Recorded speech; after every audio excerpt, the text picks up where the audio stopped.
All right. Well, thank you for joining us for another video. Ryan and I talked in our last video about Santiago Ramirez, a Spanish Dominican, and more broadly about the link between virtue and happiness, and how this link is something that is there's meant to be a link between virtue and happiness, and there is a link between virtue and happiness. But one of the things that Ryan mentioned in the last video was how that came to become, those two things were uncoupled. And that happened. He mentioned medieval nominalism and how that occurred with medieval nominalism. So we're going to kind of pick up the discussion there and talk about how this happened, this delinking between virtue and happiness. And that may take us in a few different directions and may cover other but related topics. But Ryan, is that a good segue and follow up anything you'd add to follow up or summarize our last video and where we're going? Yeah, thank you. So I think that's a good summary. I would remind folks of these two different divisions, these two different approaches to the moral life, and I don't even want to restrict it to just the idea of the moral life, but just the purpose of life. That's how Thomas Aquinas understood it, and his commentators, the two different views of the morality of obligation and the morality of happiness. And we sort of saw there's two different ideas. Some people have the idea, in order to live a good life, the principle, the main thing is these obligations, a set of commandments around which we'll organize all of our thinking about the moral life. And in that category of thinking, the morality of obligation, you might sacrifice some happiness in order to be good. And the majority of your thought about your moral life and the degree to which you have been conformed to Christ is mainly about whether you think you've checked more do boxes and avoid checking don't boxes. Right. And there'll be an excessive focus on what are called cases of conscience or casuistry in that strain. And the other strain is the more ancient strain. It's the strain the morality of happiness, which you find in a certain form in Plato and Aristotle. You certainly find with Augustine, and you find it sort of reaches an apex with Thomas Aquinas. And there the idea is our moral life is centered around, it's geared toward the end. What is first in intention is last in execution is a common scholastic sort of maxim. The thing that we think about as where we're headed, we're going to drive to St. Louis. Great. That's where we're going. That's our first in intention. And the last thing that we'll do is arrive. And so the morality of happiness is the last thing we'll do is arrive in that complete happiness, and we'll be approximating and getting closer all the time through virtue, love, grace, and commandments and law. But the commandments and law don't dominate. They act as outer boundaries. So I would just remind folks of that kind of setting of the stage. This is as a side note, as we're working to set the stage. But the first time I had come across this from St. Thomas, or it may have been from a later Thomist, but that they referred to moral acts as distinctly human acts because of the relation of reason, but that doesn't, we tend to think of morality in unique instances or cases of conscience, but it literally applies to every single decision, and we don't think of it that way. But down to, what do I do with my time? We think, well, what's the difference morally between chocolate ice cream and strawberry ice cream? And there's not any difference morally, all other things being equal. But there is something moral about when we eat ice cream, whether we eat ice cream, how much ice cream we eat. So in every uniquely human act, we're thinking about what is the good in a universal sense that I'm ordered toward, and then you order all your decisions in that way, but also what is the good in this particular circumstance that I'm supposed to do. I think that that's something that's really helpful for people. I don't know if that'll have any relation to our discussion about the delinking of virtue and happiness, but I think that's a really important shift for people to think about, that everything we do, how we spend our time, there is a moral, those are moral decisions. Yeah, I think that not only will it have a connection, I think it will be part of the core of what we talk about today. And probably the simplest way to see how it's related is if you have a dream and in your dream you beat somebody up for no reason, or in your, maybe just think about it this way. Yeah, in your dream you beat someone up for no reason. When you wake up, you let's say you're a road rager and you're driving to work and you road rage on somebody, not violently outwardly, but you're inwardly, you are like, you have a very hostile attitude toward other people on the road. um which we can ask the question whether, have you done anything that is morally blameworthy in the dream or on the road rage? And almost all, they're called moralists. I don't like that term. It has a pejorative term today, but moral theologians, whether from the morality of obligation approach or the morality of happiness approach, would say your dream, you haven't done anything morally blameworthy, but you have on the road. Um, and the difference is that when you're asleep, you can't engage your will. You can't, your intellect and your will are, you're literally unconscious. And so Right. in order for your, the act of a human, this is how St. Thomas refers to it. In order for a decision or an action, whether it's a feeling, a thought, or an action, in order for it to have a moral character, it has to have your intellect and will behind it. This is why, for example, animals are not moral agents. When when a lion kills a zebra, it doesn't murder the zebra. It's because animals don't have an intellect and a will.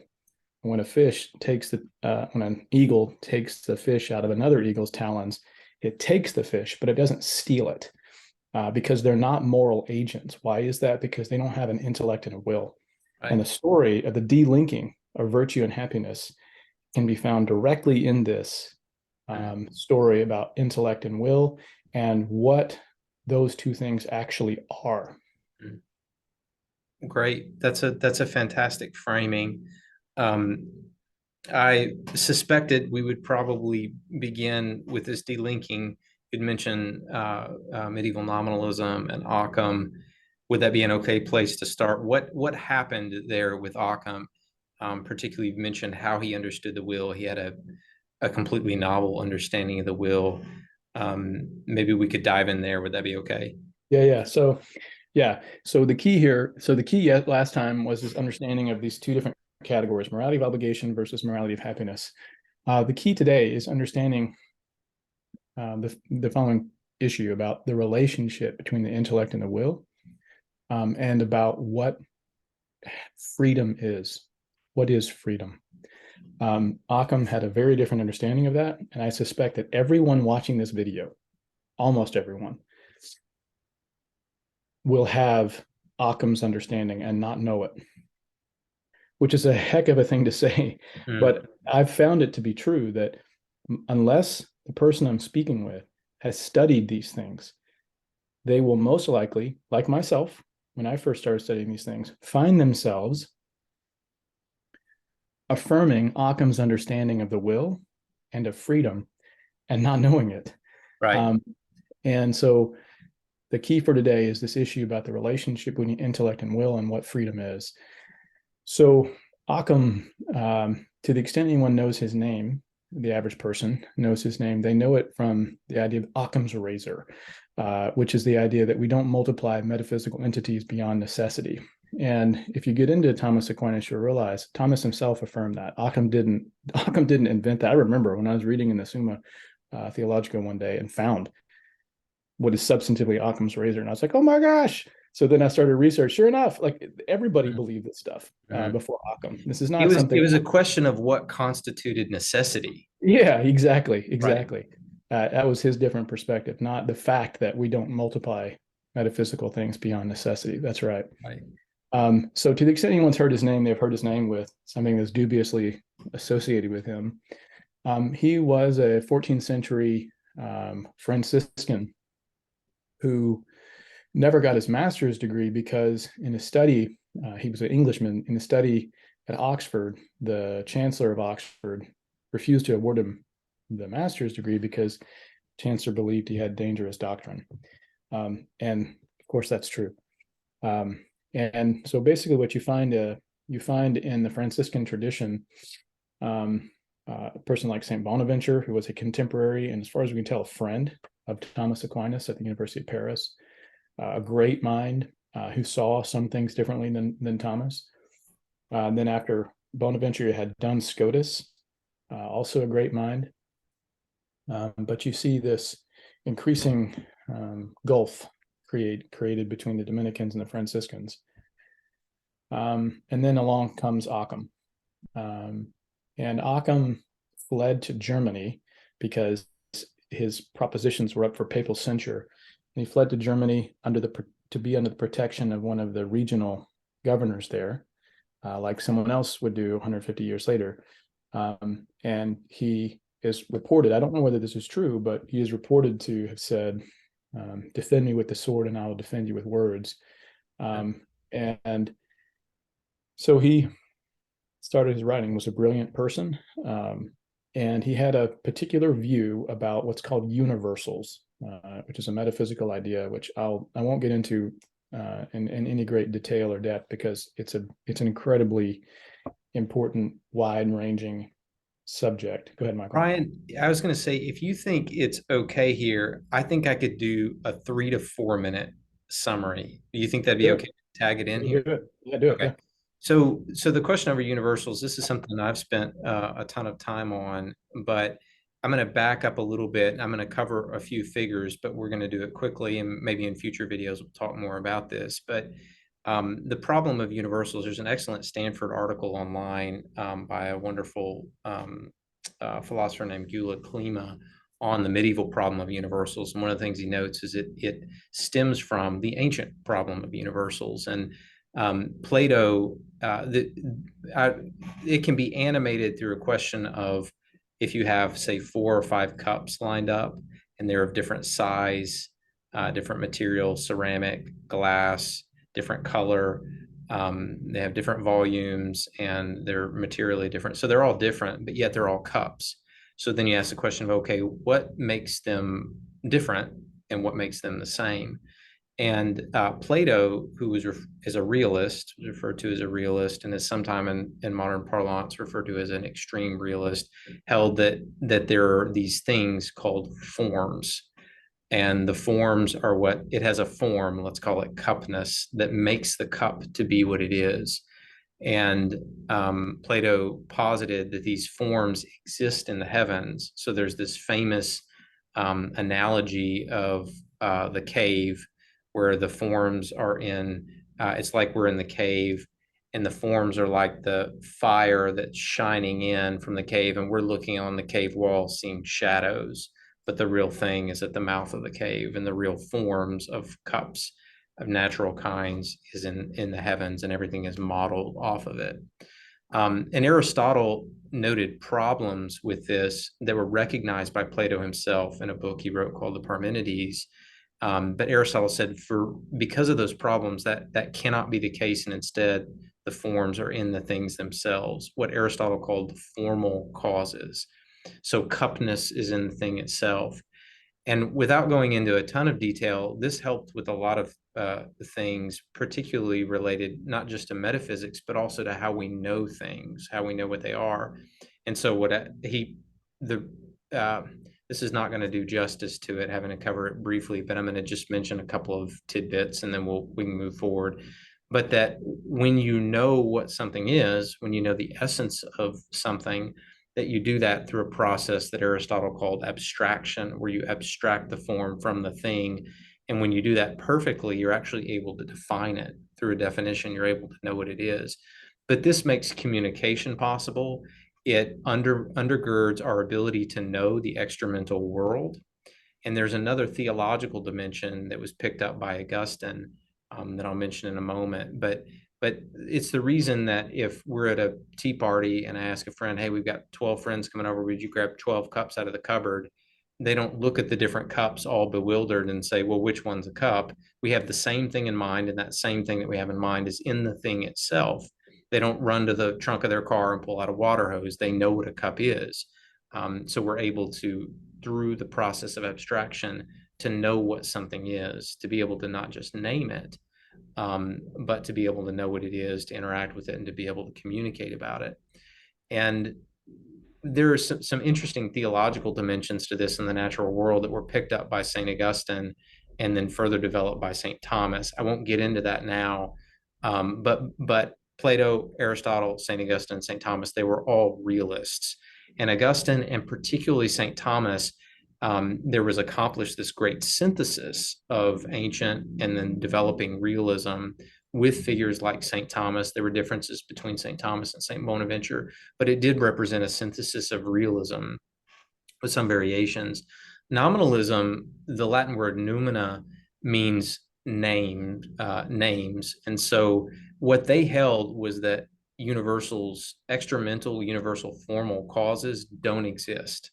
So there is no universal cupness that makes all these things cups. We just give them that name, but there's not anything that they share that makes them the same thing, any extramental universal form. So that's what nominalism is in a nutshell. It's a metaphysical position that had really wide-ranging implications, some massive implications for epistemology. It had a lot of problems related to demon skepticism originated from this, and then a lot of other aspects. But there were moral aspects too, which is what we're focusing on today. Particularly, Ockham again had this different understanding of the intellect and the will related to his account of universals. But is that a good spot to pick up? Yeah, perfect. And one thing I'll just tag on one thing to that, because it's how I make this segue between nominalism understood metaphysically and then this issue about moral theology. The way I explain this to my kids is I'll say, when you look at a poodle, a bull mastiff, and a chihuahua, all three of those things are dogs. And the average person would say they have something in common.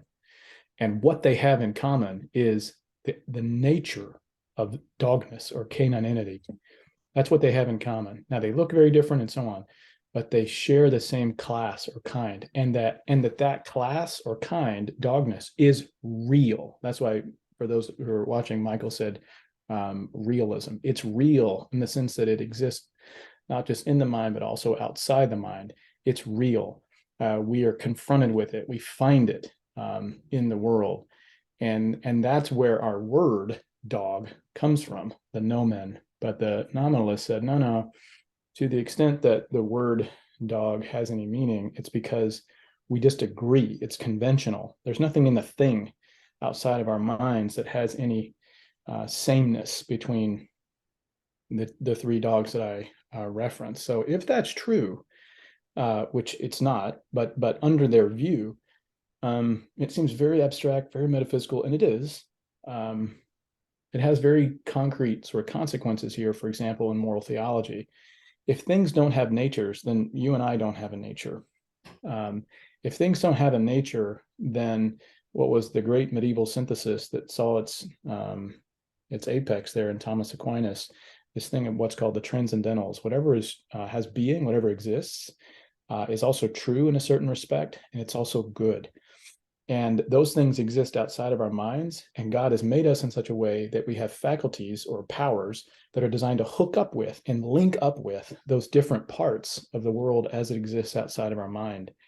So the part of our self, the human soul, that is designed to link up with truth, insofar as it exists outside of our mind, is our intellect. It's a truth-seeking missile. This is why people are upset when you lie to them, because they want to know the truth. Everybody wants to know the truth. Some people want to know the truth about different kinds of things because they have different interests. Some people want to know the truth at a deeper level, but everybody wants to know the truth. The other aspect about us that's designed by God to link up with things that are outside of our mind, Michael said a second ago, the extramental world, is goodness.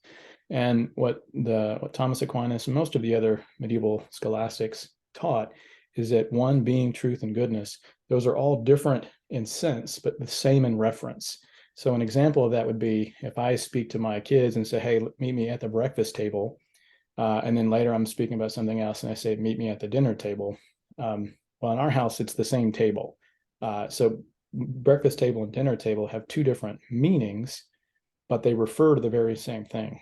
And Mm. so goodness, truth are like that. They have different concepts. They're different in concept, but the same in reference. And so whatever is true is also good.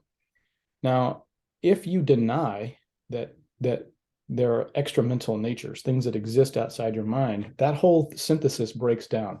Right. Both as it is outside your mind, insofar as you're relating to the world outside you, but also yourself.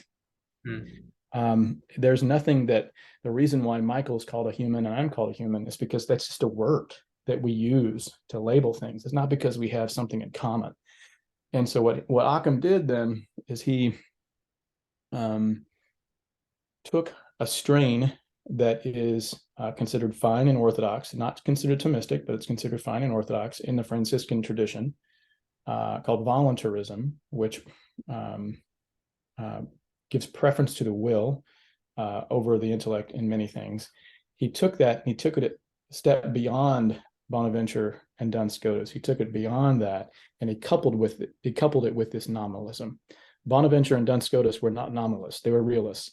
So he took this voluntarism and he coupled it with nominalism, and it was that coupling that led to the idea that you don't what's called the primacy of the will. So understand that's the piece. He took it a step beyond Bonaventure and Scotus, and he coupled voluntarism, which is the idea that the will is the primary thing in the moral life. And I'll explain what the will is in just a second. And then he coupled it with nominalism, and that coupling created what Serves Pinckaers, the guy I talked about last time, called an atomic explosion in moral and systematic theology. Mm. He split the atom, and by that he goes further and says he split the psychic atom. He split the person. Mm. And so every moral theory from Plato up through Kant and Descartes and to contemporary people like Peter Singer at Princeton, they all have to address their intellect in the will. They don't always use those terms, but they all have to address things that we know and things that we want, desire, or choose. So they all have some way in which they cash out the relationship between the intellect and the will. And what Ockham had to do is, since there's nothing else outside of us to hook up to intellectually. There's no truth out there, ontologically truth. There's no goodness. The transcendentals don't exist in the way that Thomas thought, or Bonaventure thought, for that matter. So now the issue here is that what the will is now considered, and this is what I said at the beginning, that most people listening to this video will believe the following. What is the will? The will is your ability to choose. If you were to go in, like Jay Leno used to do on his night show, jaywalking, and you go in with his microphone and a random person, ma'am, what is the will? Well, the will is the ability to choose. Sir, what do you think the will is? Well, the will is my ability to choose things. That was Occam's view. The will is the ability to choose. As far as we can tell, no one before Ockham thought that. Pause on that. No one before. It's just a stunning thing that the average person today believes that, including me when I first started this study 10 plus years ago. The will is the ability to choose. That's not the view of Aristotle, Augustine, Aquinas, and others. What their view is, the will doesn't choose anything. The intellect and the will together choose. So the intellect hooks up with the truth and presents something as true to the will, and then the will desires it as good. The will has two functions: desiring the good and then delighting in it once it's possessed. So the will desires the good. I said last time the will is a good-seeking missile. The intellect is a truth-seeking missile. It just so happens that they're different in sense, but the same in reference.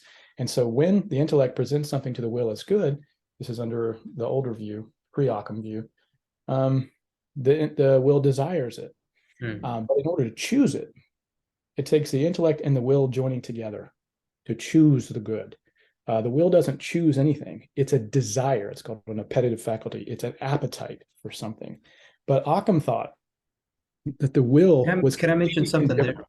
Yeah, go ahead. St. Thomas refers to it as a rational appetite, which shows that linking between the two, that the will is meant to act following upon intellectualism, following upon what the will presents to it as true. Yeah. Yeah, exactly. Yeah. So Occam thought what the will fundamentally is the ability to choose. And that was also Duns Scotus's position, but Occam took it a step further. And he said what the will fundamentally is not just the ability to choose, but it's completely neutral with respect to choice A or B. In order for your choice to be free, Right. you have to be indifferent between good or evil. I can choose good, I can choose evil under the aspect of evil. That's the key phrase. I can choose something good, I can choose something evil under the aspect of evil. And Thomas Aquinas and Augustine and Aristotle would all deny that. They said that the will is built in as a good seeking missile. It is designed to seek the good. It's not indifferent to good. Right. It's designed for the good. The thing that's so pernicious about that is when you really think about it and play it out, we should not be indifferent about evil. We should delight in things that are good and abhor things that are evil. Yes, exactly.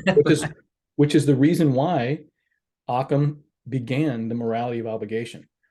Because if you conceive of the will in this way, then what you will, you don't have to will it as good or as evil. You just choose it, whatever you want, whatever this is not. You don't choose something because it's good. You choose it because that's what you want, and your will can go against your intellect directly. And so what happens? So then what constrains why would we choose one thing or another? And the answer is obligation. The only thing that can constrain our will is God's obligation, putting obligations on us. And the same thing he said for God. Right. What's principle about God is are his will, his choice. And he said, if God, what makes something good is that God has commanded it. So he says, this is hard to believe. I've looked it up. He says this. If God commanded us to hate him, then it would be good for us to do so. And we would be sinning if we didn't. If God commanded us to commit adultery, then it would be good for us to do so, and we would be sinning if we didn't. You understand? So he's completely delinked. He's decoupled the Right. intellect and the will from anything outside because of the nominalistic tendencies. He's decoupled it from the true and the good, and now all you have left is obligation. Right. You Yeah, I don't was have virtue. right. Yeah, I was thinking about two other things that are kind of two different streams that we can maybe touch on. One will be brief, but maybe we'll have more to say on it later. But you can see how his different view or account of natures undermines natural law, which is rooted in natures. Yeah. I had a second comment that I was going to tease out a little more, but did you have any other Go ahead with follow? your second comment. We'll see. Okay. We'll see which one you So want. the second one is um, you've mentioned before, St. Thomas also had this rich account of, the passions, what we call the emotions, what he called the Yeah. passions. Yeah. And St. Augustine, of course, did too. And St. Augustine identified four primary passions: desire, um, fear, delight, and sorrow. And that pertained, desire is what moves you toward a good that is not had. Delight pertains to a good that is had. Fear pertains to an evil that is not had, and sorrow to an evil that is had. Right. So this really elegant, comprehensive, beautiful account pertaining to the fundamentals of good and evil and the passions. He had that rich account of the passions, but one of the things that he and St. Thomas held on the passions was, I believe that St. Augustine, St. Bonaventure also was an intellectualist. Scotus, of course, wasn't. Scotus was a voluntarist. Um, Anyways, but this certainly Saint Augustine and Saint Thomas was that the passions were not. They didn't hold a Stoic position that the Yeah. passions are somehow inherently bad, but that they had to be subject to reason. So I can want something, but that doesn't mean that I can want uh, uh, um, see the beauty of another person, another woman. But just because you desire something, you don't follow upon the desires. That's what leads you into sin. And desires are good or evil to the extent that they're reasonable. And so if they're not reasonable, then they always have to be subject to reason and the will. And so that was how St. Augustine and St. Thomas saw original justice, is that we were in this state where the intellect, the will, and the passions were subject to the will, and the will was subject to reason or the intellect operating together, as you mentioned.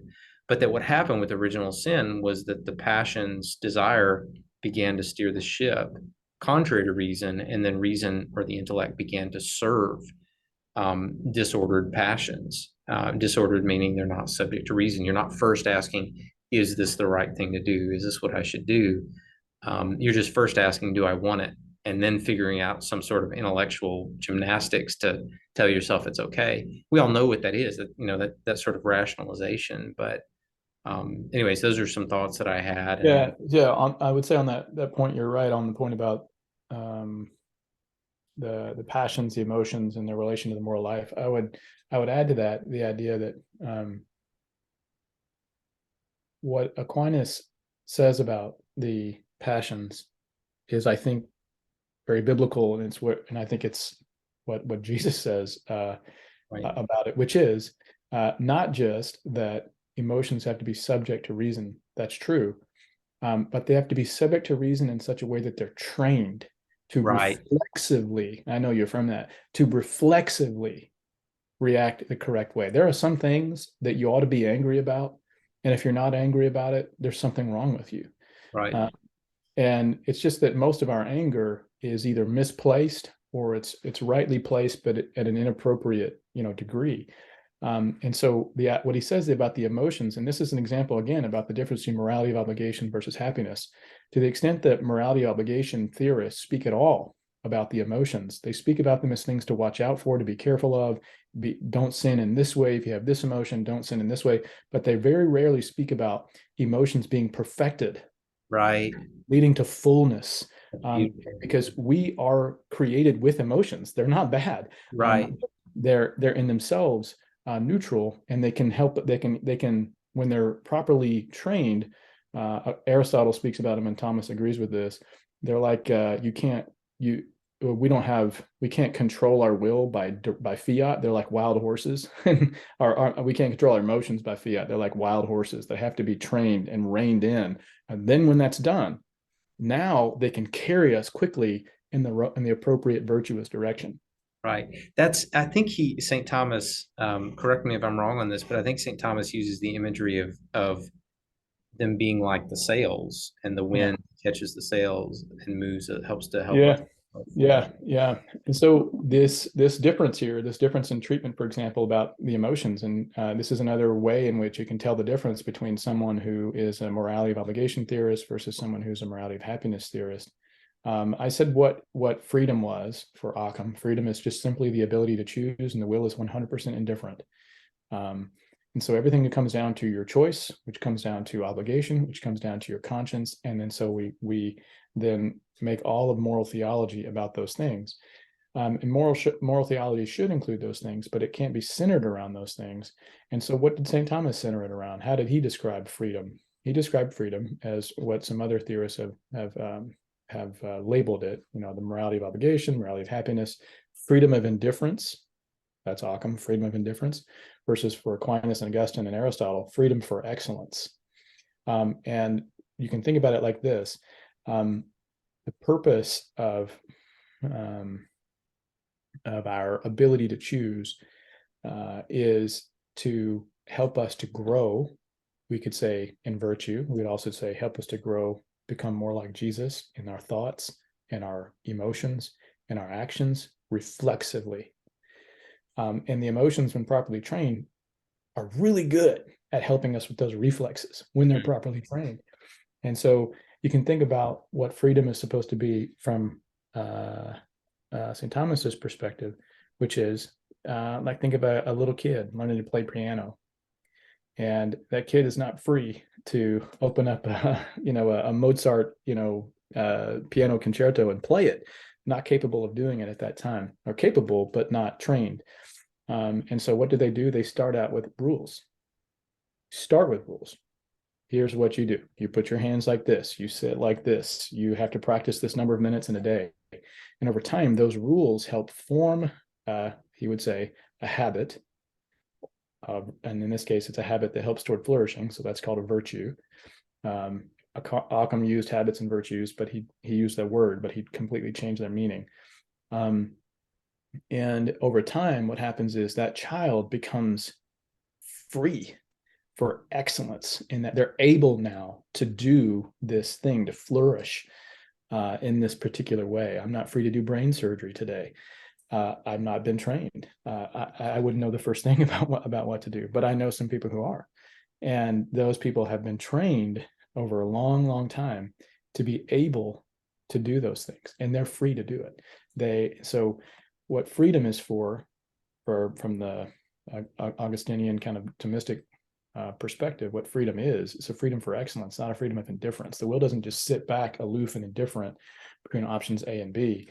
The will is designed by God to seek the good, but any particular ultimate good, which is happiness, ultimate happiness. And from a supernatural perspective, we'd say beatitude, the beatific vision. And for any particular good, this is where the intellect and the will and prudence and other virtues come in to choosing any particular good or any particular means toward those ends.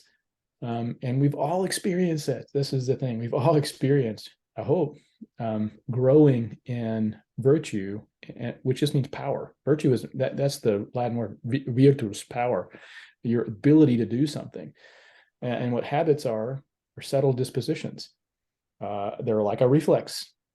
And a virtue is a settled disposition that inclines you to excellence in some particular way, to flourish in some particular way. A vice is a settled disposition that inclines you to be deformed in a particular way. But notice how both of those presuppose that there is a particular way, that there's a particular good toward which you're being oriented or not. Right.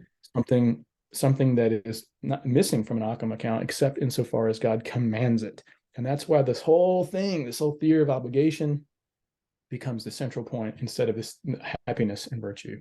Yeah, it's very, very well explained. That's super helpful.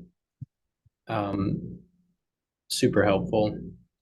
And so recapping, I'm just going to maybe recap a couple of things, and if you think there are other things that would be good for us to explore, I may have one question related to that, but the you mentioned Pinker's laying out this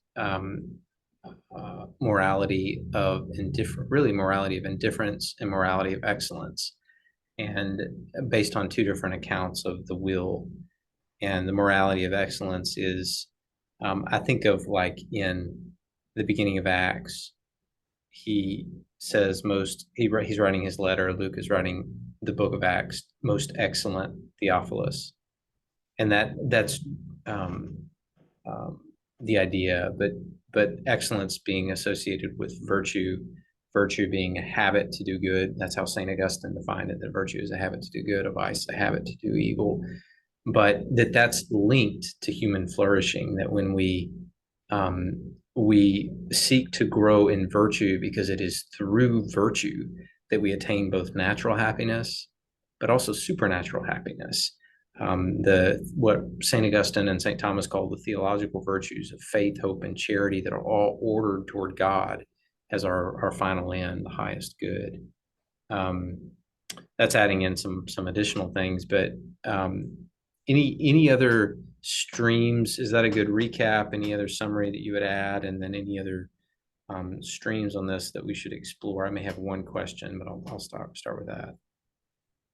Yeah, I think that's a good recap. Last time we mentioned Ramirez, and Ramirez has a 2-volume treatment on habits, because after, in the second part, the first part of the second part, Prima Secundae and the Summa Theologia, questions 1 through 5 are questions about the ultimate end. Where is it that we're headed, or ought to be headed? And I talked about Ramirez's treatment of that last time, this 5-volume work. And the next part of the Summa, the very next treatise, is on habits. And I'm translating now Ramirez's treatment on habits.